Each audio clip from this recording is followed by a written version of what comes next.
May 1st, 2039. Most of us don't have any plans, specific plans anyway, that far into the future. But for me, this is a very important day because this is the day, May 1st, 2039, that I'll become a millionaire at the age of only 56. Today I'm going to tell you how to become a millionaire without having to win the lotto. So we talked before about lots of lotto stuff, but we're going to skip that today. Money is something all of us are concerned with, especially considering the economic times that we're in. Pretty much everyone we know has some kind of debt in one form or another. According to a recent article entitled "Escape the Debt Trap," college students last year entered the working world with an average of $25,000 just in student loan debt hanging around their necks. So they're already kind of starting in a negative number. I've personally climbed out of nearly $250,000 in debt. So, you know, I'm doing something right here. And I want to just share with you guys ways that you can also become a millionaire and free yourselves from debt as well. There's 4 basic steps. First, you're going to increase your income. Second, reduce your spending. Third, get rid of your debt. And lastly, invest. So first, we're going to discuss ways to make more money. If you've ever heard the saying, it takes money to make money, well, that's what we're trying to apply here. Obviously, the easiest way to make more money is to get a job, right? Well, if you have 1 job, get 2. If you have 2 jobs, get 3. You have to get creative with it. Right now, I've got 4 different sources of income. None of them are making me $1 million, but they're all giving me more money to put towards the following 3 steps. Sometimes you have to get creative. You go old school. You mow the lawn. You babysit. I saw a sign on the road the other day for a service that picks up dog poop from your yard. So if you're willing to do something that most people don't want to do or don't know how to do, you can make some extra money. So now that we've increased your income, we need to spend it carefully. You can reduce your spending by just doing some things that your parents always taught you to do. A lot of this stuff is very much just common sense. Shop smart. Don't go to the store hungry without a list.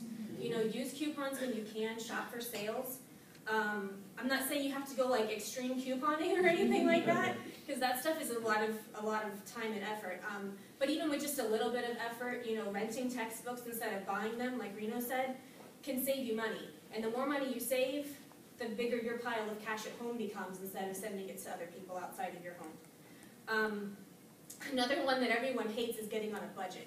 Everyone hates that B word, right? So it's not that hard. It's like most things. When you practice it a couple of times, it gets easier.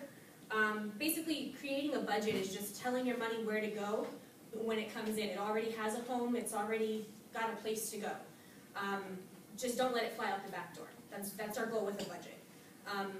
Also, you have to stop using credit cards. This is where people are going to start throwing things at me. If you don't have the money, don't spend the money. It's crazy, I know, but you can see poor little Susie here. Her mom went completely insane and decided that instead of sending her money every month towards interest and credit card fees and things like that, she wants to leave Susie a pile of cash as an inheritance when she passes. So she decided to cut up her credit cards and give Susie the money instead of all the credit card companies. I know it sounds a little weird. I've done this personally, and I'm not the only one. An Orlando Sentinel article recently indicated that a lot of people are getting rid of credit card debt. A lot of people now are uncertain if they're going to have a job tomorrow, and rather than accumulating credit card debt, they're trying to just kind of wash their debt clean to reduce their monthly spending. So step 1, we brought lots of money in. Step 2, we're trying to spend as little as possible. And now we're going to try and keep it that way because it feels good. So step 3, we're going to get rid of debt and avoid it in the future. If you've ever been in debt up to your armpits, like this poor woman, you know that it feels very much like being in quicksand. You free an arm and a leg gets stuck. You free a leg and an arm gets stuck. And it's hard to climb out of. So in order to climb out of your debt completely, you have to get rid of everything that you owe. I'm just going to move this so you guys can see. Let's say you have 3 debts, which a lot of us have a lot more than that. But let's say you have 3 debts. You pay Macy's credit card every month $20, a loan every month for your student loans is $200, and then you have a $200 card payment, okay? So what we're going to do first is we're going to pay off the Macy's card at $20 every month. And now that it's paid off, you've got an extra $20 that you can apply towards your student loans. So that makes that $220. You're still only spending $420, it's the same amount. So once you pay off your student loans, that $220 you now send towards your car payment. So instead of paying $200, now you're sending all $420 to the car payment.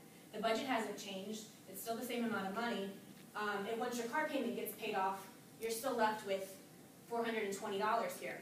And so it creates like a snowball effect, and it gives you some momentum to becoming completely debt-free.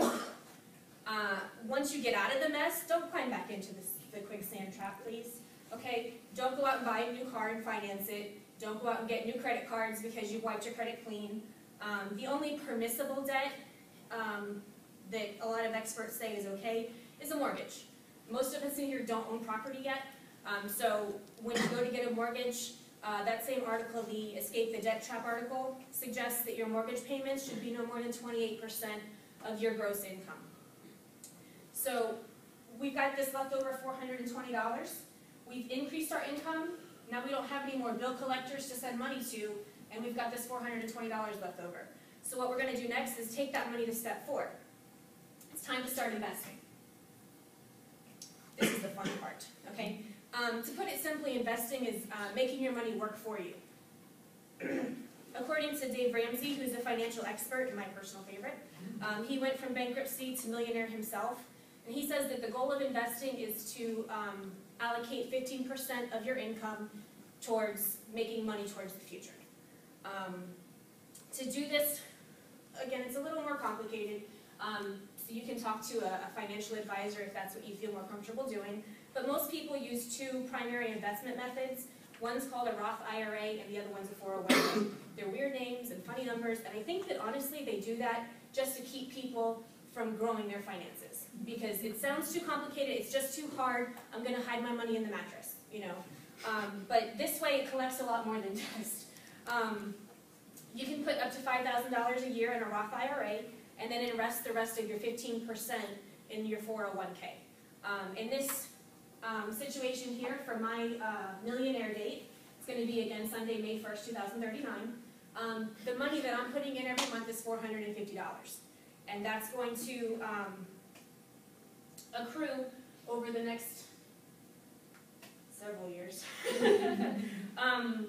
It's basically accruing a 12% interest, and so what I'm doing with that is I'm ultimately putting in just shy of $150,000. See this nice pie that I get to eat of $1 million? That's all I put in, is $150,000. The other 85% of this pie, or $855,000, is what the interest is making me. So as you can see, the more you put in, the more you can get out. And in conclusion, you can see with this plan that if you increase your income, reduce your spending, and get rid of debt and start investing, we can all become millionaires. It's a simple plan, it just takes a little effort. The Highlands Today newspaper in Sebring, Florida, reports that for many people, winning the lottery or receiving an unexpected inheritance may seem like the only way out of their financial situation. But they also report that a group who used the same system that I shared with you today paid down over $160,000 in debt in about a year. So this system works. So now you have to choose. Do you want to gamble your chances on becoming a millionaire by playing the lotto, or do you want to use a system that works that I've explained today and make it happen?